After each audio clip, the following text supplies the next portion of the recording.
I remember Jack saying there are not enough opportunities to talk about the topic of this conference.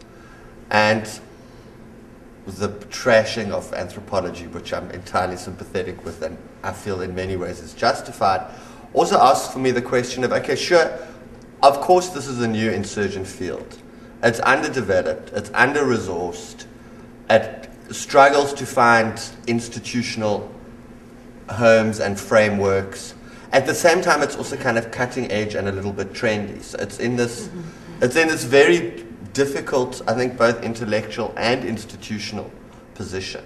And so I'm immensely impressed that the organizers of this conference found funding from a variety of places, actually sort of got multidisciplinary and it looks like multi-unit buy-in to do this thing. So I'm wondering, so institutionally, how can we imagine? And I mean, I think this would have to be at least at this point, a kind of utopian imagining, given the sort of crisis in higher education in this country at this moment. But I mean, how would one imagine building academic institutions to foster the set of questions that have been put on the table today? So I would actually like to hear from the organizers how you did it.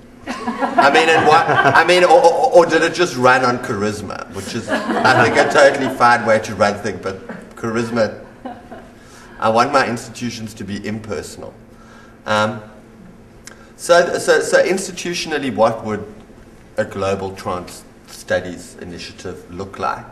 Would we even want to formalize it in such a way? How would one tap the foundations, even if it's in the language of ruse and a little bit of deception? And then what would be the driving intellectual questions one would want this imagined institutional basis to support? And I think there are many historical examples. I'm sort of thinking of the sort of institutional border wars in women's studies that then become, women and gender studies departments. Then there's this sort of queer insurgency. Is that the institutional framework that is going to be repeated? Or can we imagine maybe something a little bit more insurgent? I think one of the fantasies of queer was that actually it was never going to be able to be institutionalized. And it was actually going to be insurgent in all the other disciplines.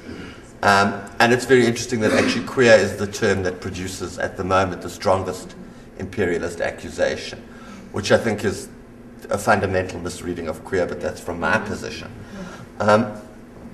So those are kind of, those are my questions. And I'm to risk another appropriative identification. I feel a little bit like, what Jack described as a big sister in relation to this. Sort of orthogonal. So I think all of us are going to come with different investments and different sort of strategies for, fostering something that's really interesting and really important. Well, there's many ways to approach that question, but I think from a more intellectual and productive way, I think that the way this conference has come about comes from an urgency that emanates from the real intellectual problems that each of us in the queer studies reading group are approaching. So at least I'm speaking for myself here, my concerns with transgender issues and cross-gender identification issues is not a fad. It doesn't come with like, what are people doing? It's because in the country that I study, my own, Spain, those are the issues that are on the street that are coming up and they're being discussed publicly in the public arena. And then I have to look for the tools to analyze them. But the conference comes out of intellectual work with people at the University of Miami and mostly, but some people also at the University, Florida International University, like Stephen, Lori, and other people. We decided that it would be interesting to since we've had so many research interests in common, or concerns or questions, that it would be interesting to put together a conference. In terms of the resources from the university, Miami is it's at a crossroad, literally, globally. It's a global city in a way that calls for these questions as well.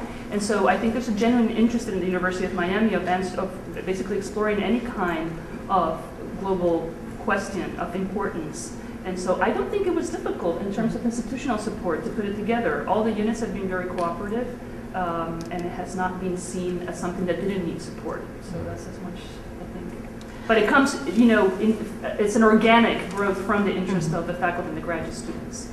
I think, you know, Hema, you are the one who most, in a very articulate way, and Lillian too, talked about the relations, the back and forth relations between community knowledge production and academic knowledge production. And I think it's worth saying here, even as we acknowledge how great it is to have a conference here, that academic production is stymied by all kinds of things, like Jarrod's question about temporality, which is, you know, power collects at the senior levels of the field, despite the fact that they are the levels that are most likely to be anachronistic. And that speaks to the question of how you legitimate new knowledge, because the new knowledge is often coming from junior people who, in order to legitimate their claims, have to present them in a format that is legible to the discipline and mostly to their senior colleagues, at which point they've written a project that might have been very different from the cutting edge project that they came in with. And we also have grad students who are embarking on cutting edge projects that have to be adapted to a marketplace. So where ideas are something that you're being paid for, and the production of ideas is part of producing the university as a corporate brand, inevitably academic knowledge is going to fall behind other kinds of knowledge, and that's why this back and forth between community-based, social movement-based knowledge production and academic knowledge seems really important. So you were telling us, for example, about how in Spain, some of the contestations of this you know, new tolerance for gay, lesbian, trans peoples, some of the skepticism was most articulately voiced at the level of cultural production, which gets us back to that earlier question. So I just, you know, I think we should also be very critical. I mean, I'm using anthropology as a whipping boy, really, because it could be, I could say the same thing about my own field, whatever that is, or myself, you know, as one of these people who gets paid to go around and become part of the transmission of knowledge. And I think, you know, it's obvious in the case of Casa Semenya how the press plays into it, but we might want to be more thoughtful about how academia becomes part of this new hegemony. I think the same kind of situating that Jack just did in relation to the work we do as academics, I won't say can be applied to the question of cultural production, but I think there's a kind of, there would be a similar way of situating the cultural artifacts that we read in a similar way, right? So for example, just taking my own examples, there are different kinds of examples, right?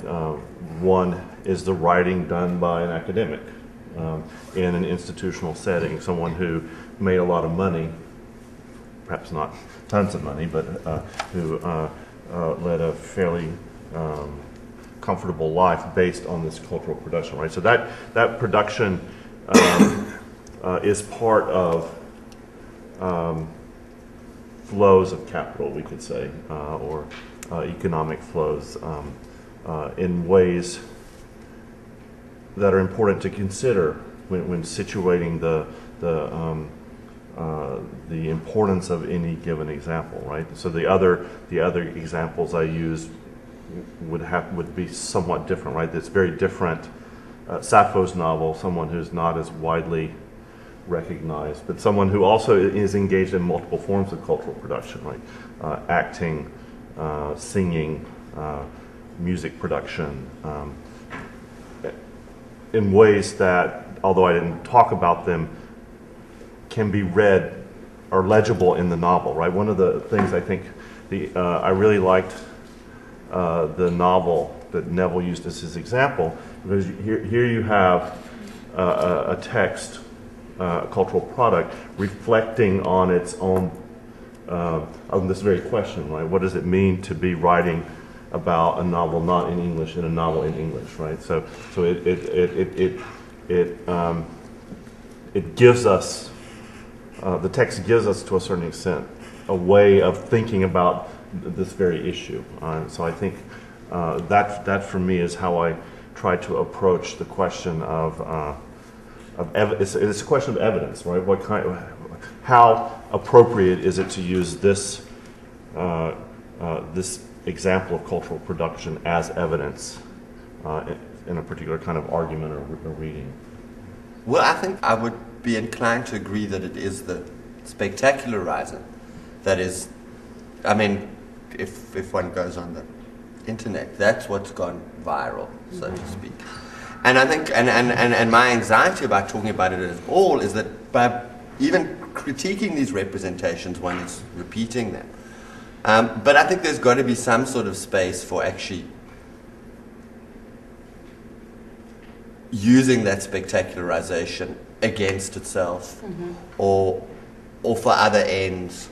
You know, one is always going to be slightly complicit, and I'm kind of fine with that because I'm not good with purity discourses.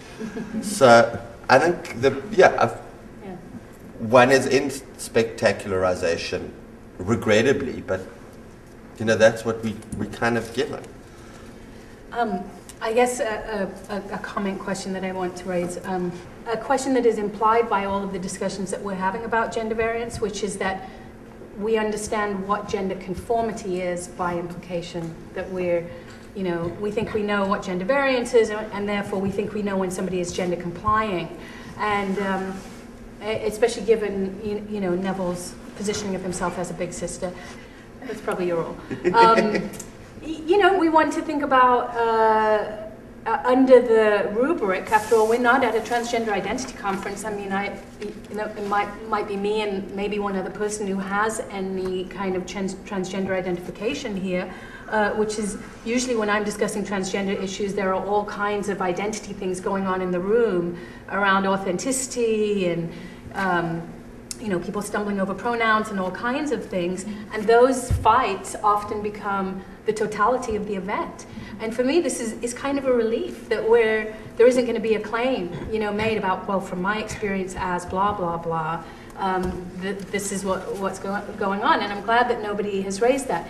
But it also gives us the opportunity, given that the conference is not called transgenderism in a global frame. It's called transglobal, global trans, and we're asked to think about a lot of different flows. Well, part of the flow of gender is solidifying gender conformity here while marking gender variance there. And I think that it's kind of, Marco's question at first, I'm like, well, why would we be talking about gender conformity? But why wouldn't we, actually? Why is that the term that we think we know, when, of course, femininity is also the site, in particular, gender conforming in a female body, is the site for all kinds of violences and inscriptions and transitivities that have really deleterious impact. So I would invite us to think about different forms of trans that are not limited to the transgender body, in order precisely not to repeat the spectacularizing of the trans form, where, okay, we're going to talk about gender variance when and where we see a trans body,